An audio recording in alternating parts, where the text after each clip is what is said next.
ನಮಸ್ತೆ ಎಲ್ರಿಗೂ. ಮನುಷ್ಯ ಸಮಾಜ ಜೀವಿ, ಸಂಘ ಜೀವಿ. ಅವನು ಒಬ್ಬನೇ ಯಾವತ್ತೂ ಬದುಕೋದಿಲ್ಲ ಅಲ್ವಾ. ಹೆಚ್ಚಾಗಿ ಭಾವನಾ ಜೀವಿ. ಏನಾದರೂ ತನ್ನದನ್ನು ಹಂಚಿಕೊಳ್ಬೇಕು, ತನ್ನ ಮನಸ್ಸಿನ ಒಳಚೋಟಿಯನ್ನು ಹಂಚಿಕೊಳ್ಬೇಕು. ನಾನು ಇನ್ನೊಬ್ಬರಿಗೆ ಬೇಕಾದವನಾಗಬೇಕು, ನಾನು ಇನ್ನೊಬ್ಬರಿಗೆ ಬೇಕಾದವಳಾಗಬೇಕು ಅನ್ನೋದು ಸಹಜವಾದ ಒಂದು ತುಡಿತ. ಅದು ಎಲ್ಲರಿಗೂ ಗೊತ್ತಿದ್ದೆ. ಯಾಕಂದರೆ ಗಿಡ ಮರ ಹೂಗಳು ಎಲ್ಲ ತಮ್ಮನ್ನು ತಾವು ಯಾವತ್ತೂ ಬಳಸ್ಕೊಳ್ಳೋದಿಲ್ಲ ಅನ್ನೋದು ಹಿರಿಯರು ಹೇಳ್ತಾರಲ್ಲ, ಅದು ಪರಹಿತಕ್ಕೋಸ್ಕರ ಇರೋದು. ಹೂ ಅರಳುವುದು ಬೇರೆಯವರಿಗೋಸ್ಕರ, ಆಮೇಲೆ ಮರಗಿಡಗಳು ಹಣ್ಣು ಕೊಡುವುದು ತಮಗಾಗಿ ಅಲ್ಲ, ಬೇರೆಯವರಿಗೋಸ್ಕರ. ಅದೆಲ್ಲ ಹೇಳುವಾಗ ಮನುಷ್ಯರಾದವರು ನಾವು ಪರಹಿತಕ್ಕೋಸ್ಕರ ತಾನೇ ಇರೋದು, ಪರೋಪಕಾರಾರ್ಥಂ ಇದಂ ಶರೀರಂ ಅಂತ ಹಿರಿಯರು ಹೇಳ್ಕೊಟ್ಟಿರಲ್ಲ ಅಂತ ಏನೋ ಇನ್ನೊಬ್ಬರನ್ನು ಮೆಚ್ಚೋದಕ್ಕೆ ನಾವು ಯಾವಾಗಲೂ ಹೋರಾಡ್ತೀವಿ. ಜೊತೆಗೆ ನಮ್ಮತನವನ್ನು ಬೆಳೆಸ್ಕೊಳ್ಬೇಕು ಅನ್ನೋ ಒಂದು ಸಣ್ಣ ಸ್ವಾರ್ಥನೂ ಇರುತ್ತಲ್ಲ, ಹೌದಾ. ಈಗ ಇಂಥ ಕಾಲದಲ್ಲಿ ಜನನ್ನ ಮೆಚ್ಚಕ್ಕಾಗಲ್ಲಪ್ಪ, ಜನಾರ್ದನನ್ನಾರು ಮೆಚ್ಬೋದು ಅಂತ ಹೇಳುವಂಥ ಒಂದು ಮಾತು ಬರುತ್ತೆ. ಎಲ್ಲ ಒಳ್ಳೆ ಕೆಲಸ ಮಾಡಿ ಮಾಡಿ ಸುಸ್ತಾದಾಗ ಸದಾ ವಿಮರ್ಶಕರ ಪಡೆ ಇರುತ್ತಲ್ಲ, ಅದು ಸರಿಯಾಗಲಿಲ್ಲ, ಇದು ಸರಿಯಾಗಲಿಲ್ಲ ಅಂತ. ನಾನು ಯಾವಾಗಲೂ ಹೇಳ್ತಿರ್ತೀನಿ ಒಂದು ಮಾತು. ಬ್ರಹ್ಮ ತನ್ನ ಸೃಷ್ಟಿಯನ್ನು ಮಾಡಿ ಇದರಲ್ಲಿ ಏನು ಹೊರೆ ಇದೆ ಅಂತ ಹೇಳಿ ತಿಳ್ಕೊಳ್ಳೋಕ್ಕೆ ಒಬ್ಬ ವ್ಯಕ್ತಿಯನ್ನು ಸೃಷ್ಟಿಸಿದಂತೆ. ನನ್ನ ಸೃಷ್ಟಿಯಲ್ಲೇನಾದ್ರು ಹೊರೆ ಇದ್ರೆ ಹೇಳು ಅನ್ನುವಾಗ ಅವನು ಮಾಡಿದ ಎಲ್ಲ ಸೃಷ್ಟಿಯನ್ನು ನೋಡಿ, ಇದಕ್ಕೆ ಕಣ್ಣು ಸರಿ ಇಲ್ಲ, ಇದಕ್ಕೆ ಕಾಲು ಸರಿ ಇಲ್ಲ, ಇದಕ್ಕೆ ಕೈ ಸರಿ ಇಲ್ಲ, ಇದಕ್ಕೆ ಮೈ ಬಣ್ಣ ಸರಿ ಇಲ್ಲ, ಇದಕ್ಕೆ ಬಾಲ ಸ್ವಲ್ಪ ಗಿಡ್ಡ ಆಯಿತು, ಹಿಂಗೆಲ್ಲ ಪ್ರಾಣಿ ಸಂಕುಲಗಳಿಗೆಲ್ಲ ಏನೇನು ಸೃಷ್ಟಿಸಿದ್ನೋ ಬ್ರಹ್ಮ ಎಲ್ಲದಕ್ಕೂ ಒಂದು ಹೊರೆ ಹೇಳುವಾಗ ಬ್ರಹ್ಮ ಸಿಟ್ಟಿನಿಂದ ಅವನಿಗೆ ಶಾಪ ಕೊಟ್ಟನಂತೆ. ನೀನು ಭೂಮಿಯಲ್ಲಿ ಹೀಗೆ ವಿಮರ್ಶಕನಾಗಿ ಬದುಕು, ಹೊರೆಗಳನ್ನು ತೋರಿಸ್ತಾ ಅಂತ. ಇಂಥ ವಿಮರ್ಶಕರ ಪಡೆಯೇ ಇರುವಾಗ ನಮಗೆ ಸ್ವಲ್ಪ ಕಷ್ಟ ಆಗುತ್ತೆ ಮೆಚ್ಚೋದು. ಅದಕ್ಕೆ ಜನನ್ನ ಮೆಚ್ಚೋದಕ್ಕಾಗಲ್ಲ, ಜನಾರ್ದನನ್ನಾರು ಮೆಚ್ಬೋದು ಅಂತ ಗಾದೆ ಹುಟ್ಟಿರೋದು. ಅದಿರಲಿ ಬಿಡಿ. ಒಂದು ಮನೆಯಲ್ಲಿ ಅಮ್ಮ ಮಕ್ಕಳನ್ನು ಕೇಳ್ತಾರೆ, ನಾನು ಏನು ಮಾಡಿದ್ರೆ ನಿಮಗೆ ಖುಷಿ ಆಗುತ್ತೋ, ಒಂದಿನಾದ್ರೂ ನನ್ನನ್ನು ಮೆಚ್ಕೊಂಡಿಲ್ಲಲ್ವ, ನಿಮಗೋಸ್ಕರ ಎಷ್ಟು ದುಡಿತೀನಿ ಅಂತ. ಅಮ್ಮನೂ ಸಲಿಗೆ ಇರುತ್ತಲ್ಲ, ಅಮ್ಮ ಎಷ್ಟಾದ್ರು ನಮ್ಮವರಲ್ಲ ಅಂತ ಆ ಪ್ರೀತಿಯ ಸಲಿಗೆಯಿಂದ ಮಕ್ಕಳು ಏನೂ ಹೇಳೋದಿಲ್ಲ, ಏನೋ ಮತ್ತಷ್ಟು ಹುಸಿ ಕೋಪ ತೋರಿಸ್ತಾರೆ. ಇದು ಸಂಸಾರದಲ್ಲಿ ಚಂದ. ಇನ್ನು ಯಜಮಾನ್ರಂತೂ ಮೆಚ್ಚಿಕೊಳ್ಳುವಿಕೆ ಅಪರೂಪ ಅಲ್ವಾ. ಅವರು ಪಕ್ಕದ ಮನೆ ಪಂಕಜಮ್ನವ್ರು ಎಷ್ಟು ಚೆನ್ನಾಗಿ ಸಾರು ಮಾಡಿದ್ರು ಅಂತಾನೆ ದಿನ ಸ್ಟಾರ್ಟ್ ಮಾಡೋದೇ ಹೊರತು ಹೆಂಡತಿ ಮಾಡಿ ಸಾರನ್ನು ಒಂದಿನೂ ಮೆಚ್ಕೊಂಡಂಗಿಲ್ಲ. ಅವಾಗ ಹೆಂಡತಿಗೆ ಸಹಜವಾಗಿ ಒಂದು ಸ್ವಲ್ಪ ನೋವಾಗುತ್ತೆ ಅಲ್ವಾ. ಎಷ್ಟಾದರೂ ಹಿತ್ಲೆ ಗಿಡ ಮರದಲ್ಲ ಅಂತ, ಮುಟ್ಟತ್ತ ಮುಲ್ಲಕ್ಕೆ ಮಣವಿಲ್ಲ ಅಂತ ಮಲಯಾಳದಲ್ಲಿ ಹೇಳ್ತಾರಲ್ಲ, ಹಾಗೆ. ಅದರಿಂದ ಪ್ರವಾದಿಗೆ ತನ್ನ ಸ್ವಂತ ಊರಿನಲ್ಲಿ ಗೌರವ ಇಲ್ಲ ಅನ್ನೋ ಹಾಗೆ ಎಲ್ಲ ಆಗತ್ತಲ್ಲ ಅಂತ ಅವರು ಸಮಾಧಾನ ಪಟ್ಕೊಂತಾರೆ. ಆದರೂ ನಾನು ಏನು ಮಾಡಿದ್ರೆ ನಿಮಗೆ ಖುಷಿ ಆಗುತ್ತೆ ಅಂತ ಕೇಳ್ತಾರೆ, ಹೌದಾ. ಇದು ಒಂದು ಸಹಜವಾದ ಒಂದು ಮುಗ್ಧತನ. ಈಗ ಎಲ್ಲರೂ ಕೇಳ್ತಾರೆ ನೋಡಿ, ನಾನು ಒಳ್ಳೆ ರಿಸಲ್ಟ್ ಬರಬೇಕಾದ್ರೆ ಏನು ಮಾಡಬೇಕಪ್ಪ ಅಂತ ಹೆಡ್ ಮಾಸ್ಟ್ರು ತನ್ನ ಸಹಪಾಠಿಗಳನ್ನು ಕೇಳ್ತಾರೆ. ನಾನು ಇನ್ನೂ ಚೆನ್ನಾಗಿ ಪಾಠ ಮಾಡಬೇಕು ಅಂದರೆ ಏನು ಮಾಡಬೇಕ್ರೋ ಅಂತ ಗುರುಗಳು ಕೆಲಸರಿ ವಿದ್ಯಾರ್ಥಿಗಳನ್ನು ಕೇಳೋದಿದೆ.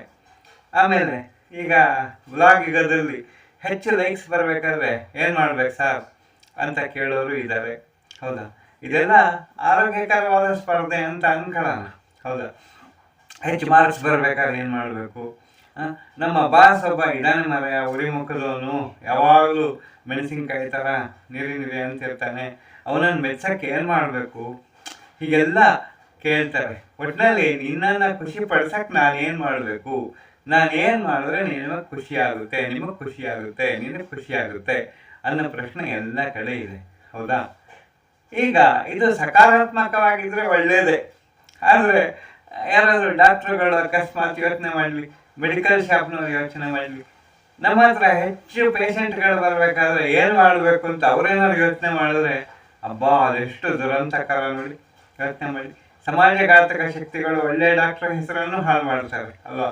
ರೋಗಗಳನ್ನು ಸೃಷ್ಟಿಸುವ ಟ್ಯಾಬ್ಲೆಟನ್ನು ತಗೊಂಬಂದು ಪ್ರಯೋಗ ಮಾಡಿ, ಹೌದಾ, ಹರಕೆ ಕುರಿ ಮಾಡಿ ಹೆಚ್ಚು ಹೆಚ್ಚು ರೋಗಿಗಳನ್ನು ಸೃಷ್ಟಿ ಮಾಡಿ ಅವರೇ ರೋಗವನ್ನು ವಾಸಿ ಮಾಡುವುದು. ಇದೆಲ್ಲ ಈಗಿನ ಕಾಲದ ಒಂದು ಮಾರ್ಕೆಟ್ ಸ್ಟ್ರಾಟಜಿ. ಅದನ್ನು ನಾವು ಓಪನ್ ಆಗಿ ಹೇಳಿದ್ರೆ ಸಿಟ್ಟು ಬರುತ್ತೆ, ಅದರಿಂದ ಅದನ್ನು ಆ ಕಡೆ ಇಡೋಣ.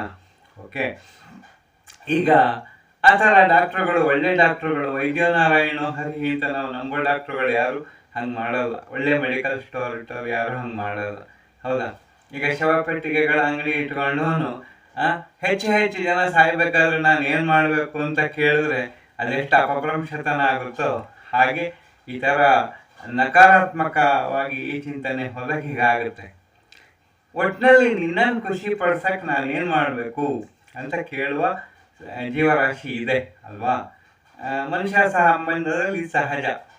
ಆದರೆ ನಮ್ಮ ಗುರುಗಳು ಒಂದ್ಸರಿ ಈ ಥರ ಪ್ರಶ್ನೆ ಮಾಡ್ತಾ ನಾನೇನು ಮಾಡಿದ್ರೆ ನಿಮಗೆ ಖುಷಿ ಆಗುತ್ತಪ್ಪ ಅಂತ ಅವರು ಕೇಳಿದರು. ಆದರೆ ನಾವು ಅಷ್ಟೊಂದು ಪ್ರಬುದ್ಧ ವ್ಯಕ್ತಿತ್ವ ಅಲ್ಲದ್ರಿಂದ ಮಣ್ಣಿನ ಮುದ್ದೆಯಾಗಿ ಅವ್ರ ಮುಂದೆ ಹೋಗಿ ಕೂತ್ಕೊಂಡಿದ್ರಿಂದ ನಿಮ್ಮ ಇಷ್ಟ ಗುರುಗಳೇ, ನಾವು ಏನು ಹೇಳೋದಿಲ್ಲ, ನೀವು ಹೇಳ್ಕೊಟ್ಟಿದ್ದು ಕಲಿತೀವಿ ಅಂತ ಹೇಳಿದ್ವಿ ಹೊರತು ನಾವು ಹೀಗೆ ಮಾಡಿ ಸರ್, ಹಾಗೆ ಮಾಡಿ ಸರ್ ಅಂತ ಯಾವತ್ತೂ ನಾವು ಹೇಳಿಲ್ಲ.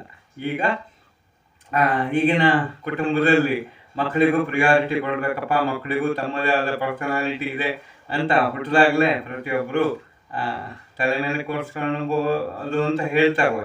ತಲೆ ಮೇಲೆ ಕೂರಿಸ್ಕೊಂಡಿದ್ರೆ ಮಕ್ಕಳನ್ನ ಅಂತ ಆ ಥರ ಬೆಳೆಸ್ತಾರೆ.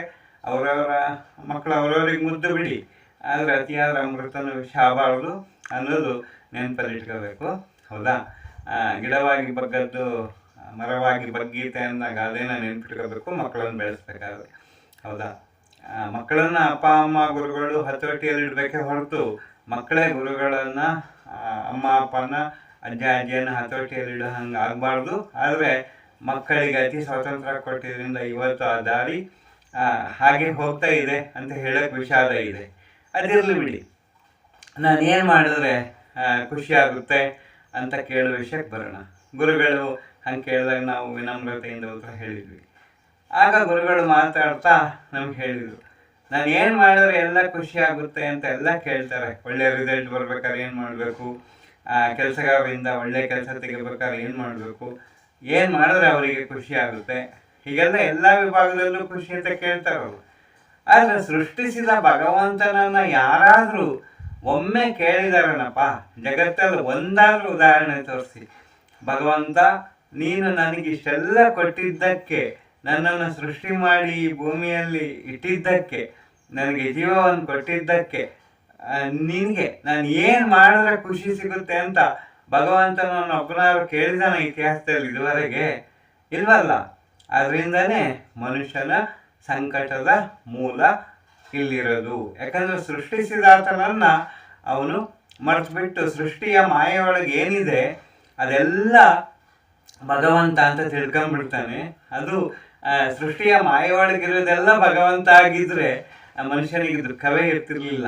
ಆದರೆ ಸೃಷ್ಟಿಸಿದ ಭಗವಂತನಿಗೆ ಒಮ್ಮೆಯಾದರೂ ಅವನು ನಾನು ಏನು ಮಾಡಿದ್ರೆ ನಿನಗೆ ಖುಷಿಯಾಗುತ್ತಪ್ಪ ಅಂತ ಒಂದು ಮಾತು ಕೇಳಿ, ಅನ್ಯಥಾ ಶರಣಂ ನಾಸ್ತಿ ತ್ವಮೇವ ಶರಣಂ ಮಮ ತಸ್ಮಾತ್ ಕಾರುಣ್ಯ ಭಾವೇನ ರಕ್ಷ ರಕ್ಷ ಮಹೇಶ್ವರ ಅಂತ ಬದುಕಿದ್ರೆ ನಿಜವಾದ ದುಃಖಕ್ಕೆ ಎಡೆ ಇಲ್ಲ ಕಣ್ರು. ಬಾಕಿ ಎಲ್ಲ ವಿಷಯ ನಾಳೆ ಮಾತಾಡೋಣ ಅಂತ ಹೇಳಿ ಅವತ್ತಿನ ಮಾತು ಮುಗಿಸಿದ್ರು. ಇದು ಗುರುಗಳ ಒಂದು ದಿನದ ಪಾಠ ಆಗಿತ್ತು. ಬಾಕಿ ವಿಷಯ ಎಲ್ಲ ನಾಳೆ ಮಾತಾಡೋಣ. ನಮಸ್ತೆ.